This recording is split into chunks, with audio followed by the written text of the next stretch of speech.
शोषण करना। उनके पिताजी ने भी कई बार भारतीय परंपराओं को, भारतीय संस्कृति के, भारतीय आदर्श पुरुषों का अपमान किया है और वही परंपरा के वाहक रहे हैं भूपेश और कांग्रेस की पार्टी। और उसी के क्रम में कई ऐसे विषय आए हैं। आज जब केरल स्टोरी के रूप में एक पिक्चर आई है तो उसमें भी हमारे कई विषयों को दिखाया गया है और हम मानते हैं कि उस पूरे पिक्चर को छत्तीसगढ़ ही नहीं सभी प्रांतों में फ्री करना चाहिए, टैक्स फ्री करना चाहिए, ताकि आम हमारी जो बहनें हैं वो जान सके कि किस मंशा से कुछ समाज विशेष के लोग लव जिहाद का एक माहौल बनाते हैं और कहीं ना कहीं उससे हमारी बहनें पीड़ित हो जाती हैं। तो ये केरल स्टोरी पूरे राज्य और देश में निश्चित रूप से इसको आगे फ्री होना चाहिए।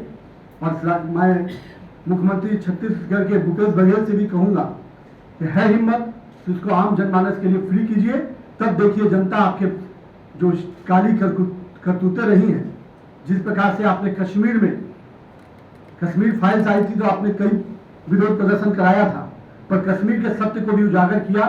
अब केरल का भी सत्य अगर उजागर हो रहा है तो आम जनमानस तक आने दीजिए।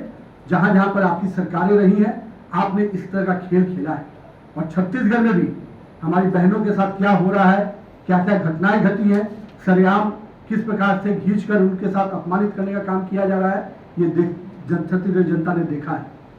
और कहीं ना कहीं आज आप कर्नाटक में बड़ी बड़ी बातें कर रहे हैं, लेकिन आज छत्तीसगढ़ में क्या हो रहा है इसका जवाब भी आपको देना होगा।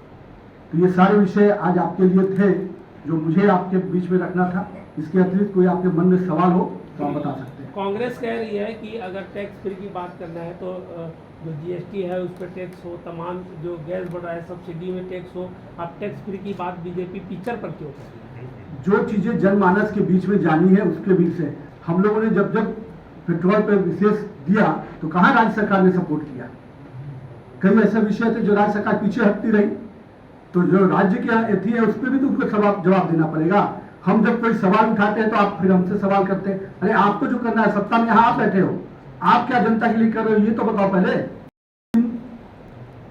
अंत होने का समय आ गया है और राजनीतिक रूप से हम मानते हैं कि कांग्रेस समाप्ति की ओर जो जा रही है उसके मूल कारण है कि उसने भारतीय संस्कृति, भारतीय सभ्यता पर चोट की है। यही कांग्रेस के नाश का कारण बन रहा है।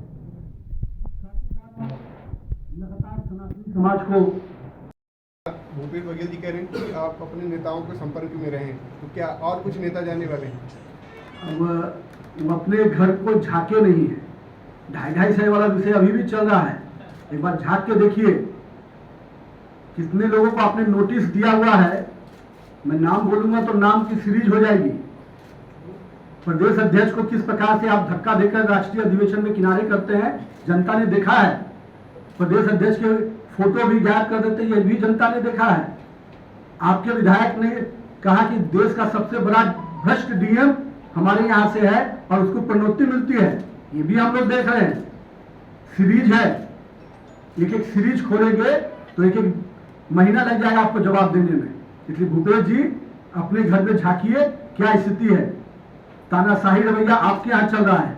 हम लोगों ने जिन नेताओं को अगर रखा और पार्टी में रहे उनको पूरा सम्मान मिला है और आप देख सकते हैं कि कितने बड़े बड़े ओहदे पे वो रह चुके हैं। हमारे वरिष्ठ नेता है, मैं उनके सम्मान में स्पष्ट कहता हूं कि वो हमारे पार्टी के हर एक पदों पर रहे और पार्टी ने उनको पूरा सम्मान दिया। अब उनके मन में जो विषय आए हैं उस विषय पे वो काम कर रहे हैं, हमें कोई आपत्ति नहीं है। मैं बहुत स्पष्ट करता हूँ, भारतीय जनता पार्टी अपने विचार और सिद्धांत से चलती है। उस सिद्धांत और विचार के साथ जो चलेगा वो निश्चित रूप से आगे बढ़ेगा। ये नंद कुमार साय ने जब पार्टी छोड़ी तो हम लोगों ने जब उनसे बातचीत की तो उन्होंने कहा कि प्रदेश हाईकमान, राष्ट्रीय हाईकमान उनकी बात को समझ नहीं रहा था। कई बार उन्होंने बातचीत की, आपसे भी बातचीत की होगी। ऐसे बहुत सारे और नेता हैं भारतीय जनता पार्टी के जो दुखी हैं, उनके तवज्जो नहीं दी जा रही। इसको मनाने कुछ काम करना चाहता हूँ। देखिए, मैं तो स्पष्ट कर रहा हूँ कि हमारा मिशन है छत्तीसगढ़ में भ्रष्ट सरकार को समाप्त करना। जो नंद कुमार साय जी ने भी कुछ दिन पहले तक ये बयान दिया था, आप देख सकते हैं 15 दिन पहले भी उन्होंने यही संकल्प लिया था कि मैं अपनी बात तक कोई संकल्प लिया था कि कांग्रेस मुक्त यहाँ से सरकार बनाऊंगा। तो नंद कुमार साय जी के मन में भी जो सपना है उसी सपने को साकार करने में हम लोग लगे हैं। नवीन जी, आपने कर्नाटक का जिक्र किया। आज ये करीब 1 घंटे पहले मुख्यमंत्री भूपेश बघेल वहाँ प्रेस कॉन्फ्रेंस कर रहे हैं और उन्होंने कहा कि भाजपा राम के नाम पे वोट मांगने का काम कर रही है, जबकि हम छत्तीसगढ़ या दूसरे भी प्रांतों में राम राज्य लाना चाह रहे हैं, क्योंकि गांधी जी चाहते थे। राम राज्य आप कैसे ला रहे हो? तो जो आप तो वही है ना जिन्होंने राम के होने पे सवाल उठाया था सुप्रीम कोर्ट में एफिडेविट डालकर। तो आप तो राम के होने पे सवाल करने वाले लोग हैं। आप क्या राम राज्य की कल्पना कर पाएंगे? राम का अपमान कितना बार किया, ताला कौन लगाया था राम के मंदिर में? वो क्या सवाल करेंगे? राम राज्य का मतलब समझते हैं? जब अंतिम व्यक्ति तक विकास और न्याय का प्रतीक हो। कौन सा विकास पहुंच रहा है? केवल तथाकथित कुछ लोगों को भ्रष्टाचार के माध्यम से आप पैसा पहुंचा रहे हैं। इसके अलावा आप क्या आम गरीब तक चिंता कर पा रहे हैं? राम मन से उजाला कर चले, मन से उजाला कर चले, एक अमर उजाला